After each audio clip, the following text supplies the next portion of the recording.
भगवत कृपा के चमत्कार। भाई जी श्री हनुमान प्रसाद जी पोद्दार ने इस पुस्तक का संपादन किया था।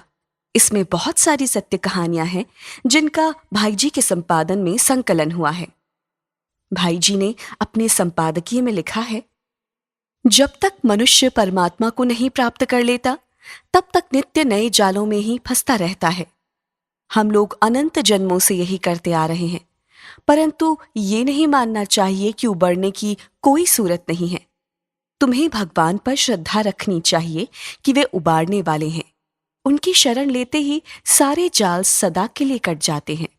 घबराओ नहीं, अटकी नाव भगवत कृपा के अनुभव रूपी अनुकूल वायु का एक झोंका लगते ही चल पड़ेगी।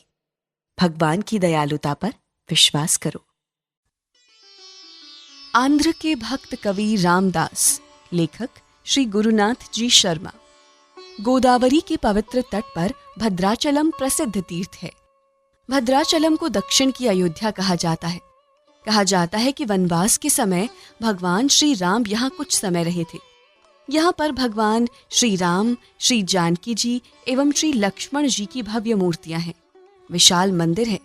इस मंदिर का निर्माण भक्त श्री रामदास जी ने करवाया था। श्री रामदास जी का घर का नाम गोपन्न था। वे एक अकिंचन नियोगी ब्राह्मण कुल में उत्पन्न हुए थे। आंध्र के नियोगी ब्राह्मण वंश परंपरा से विद्वान एवं शूरवीर होते आए हैं। श्री गोपन्न विद्वान एवं भगवन भक्त कुल में उत्पन्न हुए थे। वे बचपन से भगवान श्री राम के सहज भक्त थे। भगवती सरस्वती की उन पर कृपा थी। वे अच्छे प्रतिभाशाली कवि थे। उस समय दक्षिण की राजगद्दी पर नवाब तानाशाह थे। श्री गोपन्न राज्य के कर्मचारी हो गए थे। वे भद्राचलम में तहसीलदार के पद पर नियुक्त थे। एक बार लगान वसूली का समय आया। लगान वसूल होकर तहसील में जमा हुआ। 11 लाख सोने की मुहरें तहसील में लगान में वसूल होकर जमा हो गई थी।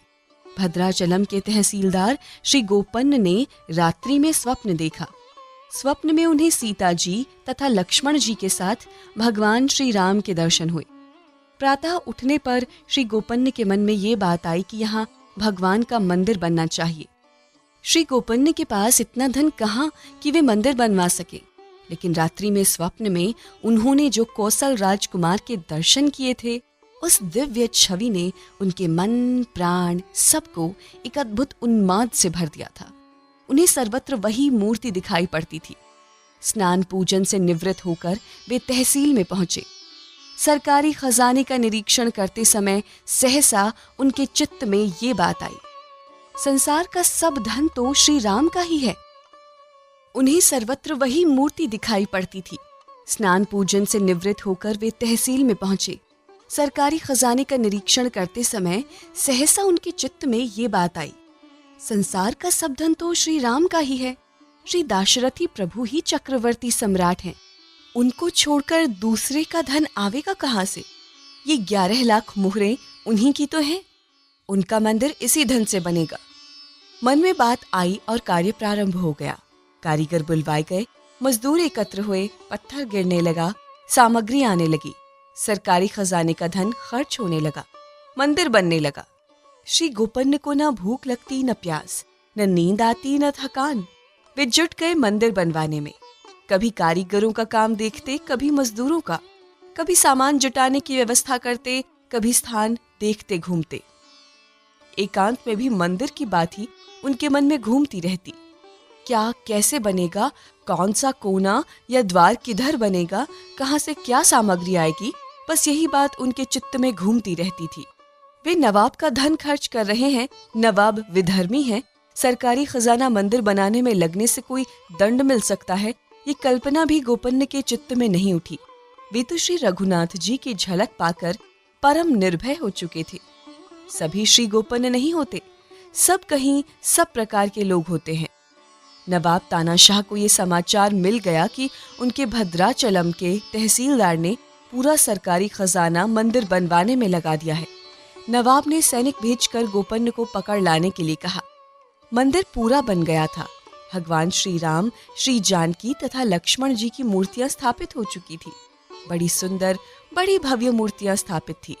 गोपन्न ने अपने आराध्य के दर्शन किए। उनका हृदय गदगद हो गया। वे कृतकृत्य हो गए। इसी समय नवाब के सैनिक वहां पहुंचे। उन्होंने गोपन्न को बंदी बना लिया। जब बंदी बने गोपन्न नवाब के सामने पहुंचे और नवाब ने पूछा, तुमने किससे पूछकर सरकारी खजाने को मंदिर बनाने में लगा दिया? तो गोपन्न ने निर्भयता से उत्तर दिया, संसार की सारी संपत्ति तो चक्रवर्ती श्री अयोध्यानाथ की ही है। उनकी सेवा में लगाना ही संपत्ति को सार्थक करना है। मैंने उनकी ही सेवा में धन को लगाया है। नवाब तानाशाह स्वभाव के अच्छे थे। श्री गोपन्न ने इससे पहले कोई ऐसा कार्य नहीं किया था जिससे नवाब असंतुष्ट हो। गोपन्न का कार्य सदा सब तहसीलदारों से उत्तम रहता था। नवाब को लगा कि गोपन्न इस समय कुछ पागल से हो गए हैं, अतः नवाब ने उनको कारागार में बंद करने की आज्ञा दे दी। गोपन्न कारागार में डाल दिए गए। कारागार में बंदी होने का गोपन्न को कोई दुख नहीं था। उन्हें एक ही दुख था कि वे भद्राचलम में अपने आराध्य से दूर कर दिए गए हैं। इसके लिए भी उन्हें नवाब पर कोई क्रोध नहीं था। वे तो कारागार में ही भगवान की स्तुति लिखने लगे। श्री दाशरथी शतक नामक एक काव्य ही उन्होंने लिख डाला। जब काव्य पूरा हो गया तो कारागार की अपनी कोठरी की खिड़की से उसे उन्होंने बाहर गोदावरी की धारा में फेंक दिया। उस समय चांदनी रात में कोई मल्लाह गोदावरी में अपनी नौका लिए जा रहा था।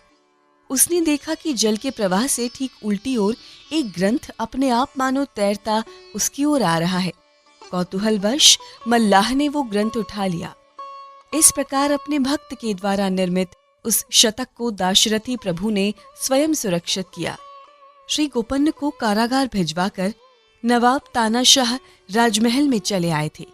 एक दिन रात्रि में वे बड़े सुख से सो रहे थे। आधी रात के समय दो युवकों ने उन्हें जगाया। नवाब के जगते ही दोनों ने मोहरों की थैलियां नवाब के सामने उलट दी। सोने की चमकती पीली 11 लाख मोहरों का ढेर नवाब के सामने लग गया। नवाब चकित से मोहरों के ढेर को देखते रह गए। युवकों ने कहा, हमारा नाम रामन और लच्छन है। हम श्री गोपन्न के सेवक हैं। अपने स्वामी का ये ऋण आपके पास पहुंचाने आए हैं। आप अपना धन संभाल लीजिए। इतना कहकर दोनों युवक उस कमरे से बाहर चले गए। नवाब की समझ में कोई बात नहीं आई। श्री गोपन्न के पास इतना धन कहाँ से आया? उनके ये सेवक कौन थे? आधी रात के समय ये मेरे महल आए कैसे? ये बातें नवाब के चित्त में हलचल मचाने लगी। श्री गोपन्न ने नवाब का धन भगवान की सेवा में लगाया था। भगवान के दर्शन नवाब को हुए थे। अब नवाब का चित्त शुद्ध हो गया था। वे समझ गए कि अपने भक्त की रक्षा के लिए स्वयं श्री राम और लक्ष्मण उनके पास आए थे। नवाब उसी समय कारागार के लिए चल पड़े। श्री गोपन्न अपने आराध्य के कीर्तन में तन्मय हो रहे थे। नवाब जाकर उनके पैरों में गिर पड़े और क्षमा मांगने लगे। नवाब ने सब बातें सुनाकर कहा, आप धन्य हैं जिनके लिए संसार के स्वामी सेवक का वेश बनाकर रात रात को भटकते हैं। श्री गोपन्न ने कहा, धन्य तो आप हैं जो आपको उन दाशरथी राजकुमारों के साक्षात दर्शन हुए। मुझे तो उन दयामय ने अपनी कृपा का अधिकारी नहीं माना है। नवाब गोपन्न के चरण पकड़कर बोले, आप सच्चे रामदास हैं। मैं तो अभागा हूँ। मेरी आंखें तो मोहरों के ढेर पर लगी थी। मैं उन श्री राम लक्ष्मण के आने पर भी उनके दर्शन नहीं कर सका।